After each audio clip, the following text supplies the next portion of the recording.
The revelatory contact procedure on Urantia. Be it known, in these presentations, the divine thought adjuster is given the word term truth adjuster and alternately a destiny adjuster. The decision to use the latter terminology favors of a more accurate description of the indwelling God fragment that mankind on Urantia is blessed with, and in essence is the ultimate truth. In certain instances, God may adjust one's thoughts as a matter of perspective, and thereby adjust destiny. But God does not control one's thoughts, and all that which He has bestowed is free will personality. This free will is what the Creator extends to His children of time and space. The Satvula translation of the word depicting the thought adjuster is Dioverta, which is one word that denotes the truth, which encompasses the thoughts, the mind of God, and the destiny of an omniscient and omnipresent God, i.e., a super-present Creator. The thoughts of God are the original mind, truth, and ultimate destiny. Therefore, for a finer, truer presentation of Satvula English conversion, we will describe the God fragment subjectively as truth adjuster, and in some instances employ the term destiny adjuster. Adjuster fusion is one with truth and the ultimate destiny.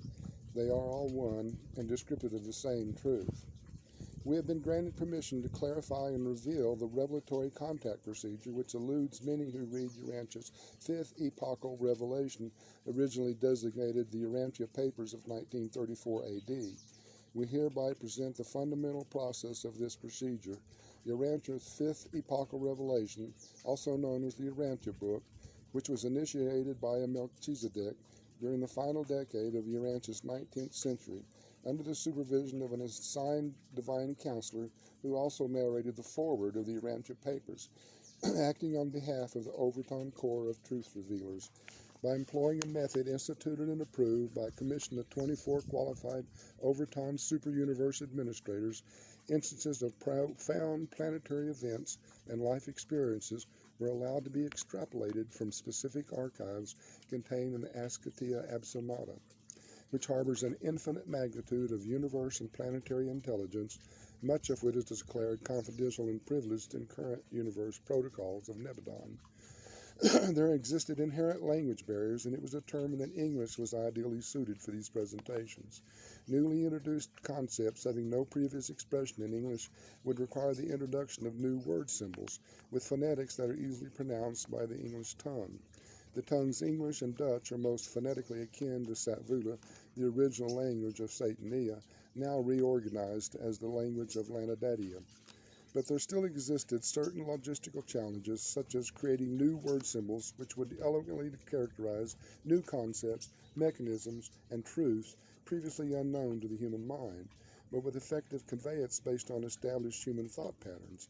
Satvula origin phonetics were also given priority. Eliminating personal vainglory was fundamental to the presentation of new revelations. Thus, anonymity was a requirement for all contact personalities.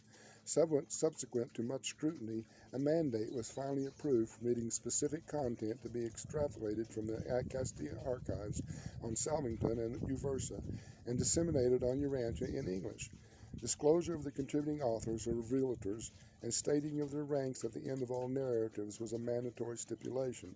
However, the human contact personalities were sworn to a vow of anonymity, which is nearly impossible given the fact that disclosure to and reliance on third parties, such as printing agents, were a necessity to materialize the manuscripts in book form. It was also determined that the city of Chicago, Illinois, the second largest city in the United States of those times, was best suited to convey authorized revelatory subject matter to a chosen group of highly educated individuals who were qualified professionals with qualified backgrounds. A forum of contact personalities was eventually formed. Revelatory subject matter was thus transmitted via a conjoint perfecter of wisdom in association with mighty and solitary messengers, divine counselors, and universal censors, and a host of authoritative universe personalities of those times who were licensed, dispatched on Urantia, and who subsequently conveyed authorized revelatory content to a qualified human contact surrogate via conjoint access of a personalized adjuvant frequency mind circuit of the infinite spirit, which was coordinated by the indwelling truth adjuster of the contact surrogate and occurred during specific intervals of sleep which was actually a truth adjuster-induced state of superconscious reverie. This unique method of conveyance is not mere spirit channeling, the difference being, rather than a lone, singular spirit communicating to one subject, the avenues of communication were based on the omnipresent networking of the infinite spirit, much in the same way the Holy Bible and other profound scriptures were written. And these same omnipresent networks also allow prayers and petitions to be heard and answered.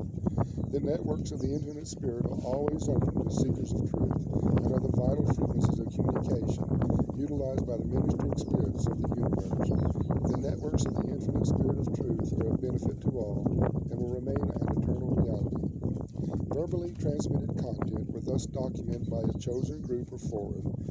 Approved revelatory content was presented by the revelators to this chosen forum of originally 33 human contact personalities, all of sufficient educational and financial means, eventually consisting of one sleeping contact personality and a forum consisting of auditors who documented the results in both long and shorthand in various revelatory sessions. Some of the members of the forum decided to opt out during various stages of presentation, while others joined in. Transmitted verbal coordinates were handwritten and manually typed into the English language by the forum of those chosen auditors, and in some cases by the surrogate alone. Perhaps the most comprehensive papers and greater portion of the book entitled The Life of Jesus were carefully fostered by a chosen group of 11 primary midwayers under the directives of a certain Melchizedek in association with a secondary midwayer who was assigned to the personal guardianship of the Apostle Andrew, and whose memory matrix of the experiences of Jesus of Nazareth supplemented these highly detailed, profound narratives of our Master's bestowal on Urantia. Permissible revelatory content was transmitted to the sleeping surrogate in the English language via the access of a personalized adjuvant frequency, which is a conjoint province of the infinite spirit and licensed with primary midway creatures and the personal truth adjuster. The sleeping surrogate was actually in a truth adjuster-induced meditative state of superconscious reverie. The sleeping surrogate, in turn, verbally communicated revelatory subject matter to an audience of 69 auditors who manually handwrote content in both short and long-form documents documenting the results. There ensued a number of revelatory sessions whereby the sleeping surrogate was interrogated by the forum, and certain answers were disclosed under established guidelines, but subject to the final review and authorization of a divine counselor in liaison with 2 universal administrators and several associate midwayers who documented these sessions. In order to eliminate self-aggrandizement, all members of the forum were also sworn to a vow of anonymity, and although several have subsequently come forward, the sleeping surrogate remained anonymous and was eventually trinitized and is currently mustered into the ranks of universe service as a trinitized universal messenger enlisted in the supreme forces of Lanadedia. The final manuscripts were edited, approved by conjoint association of human custodians with a monitoring seraphim and a secondary midway creature stationed on Urantia, who was also delegated the task of discreetly making physical changes to the revelatory manuscripts when deemed necessary. Permissible content was finalized and granted in a formal authorization issued in a mandate by the Melchizedeks, which allowed specific revelatory subject matter to be disseminated in book form. In order to successfully produce and disseminate these epochal revelations, and without opposition, certain celestial channels of achievement were ordained. Revelatory content was carefully compiled and edited to eliminate most human error, despite several typographic inconsistencies in the first printing. Final contents were then compiled into a book form by means of mechanized printing plates, resulting in the completion of Urantia's 5th epochal revelation, also referred to as Urantia Papers of 1934 AD, and more commonly known as the Urantia Book. Excuse me. The process of initiating and materializing the Urantia book spanned over 7 decades, from the time of inception by Makhaventa Melchizedek during Urantia's 19th century, and finally reached to its inhabitants at the dawn of Urantia's new age of technology in 1955 AD.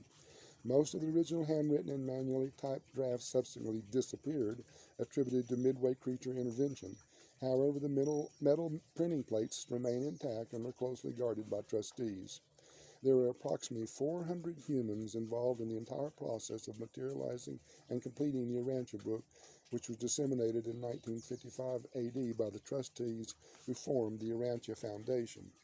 This multi-stage reflectivity process was simultaneously deployed on a number of planets in the constellation of Urantia by mandate of several Melchizedeks and licensed with the Overton Corps of Truth Revealers. Dissemination of further revelatory subject matter in the form of updates are mandated to continue on a limited basis throughout Urantia's third and fourth millennium via access of personalized adjutant mind frequency of the infinite spirit to chosen surrogates, qualified auditors, and licensed with united midway creatures of Urantia, in accordance with universe protocols of the times. What differentiates these particular narratives from our previous submissions is rather than one surrogate communicating to a group of auditors who documented the resultants, these narratives were materialized with a group of celestial editors communicating to just one surrogate who also manually documented these particular communications. With the recent inception of your digitized word processing systems, the construction, editing, and translation of revelatory manuscripts are far more time efficient and readily disseminated through the cyber networks of your World Wide Web, providing almost instantaneous reception in distant locations throughout your planet.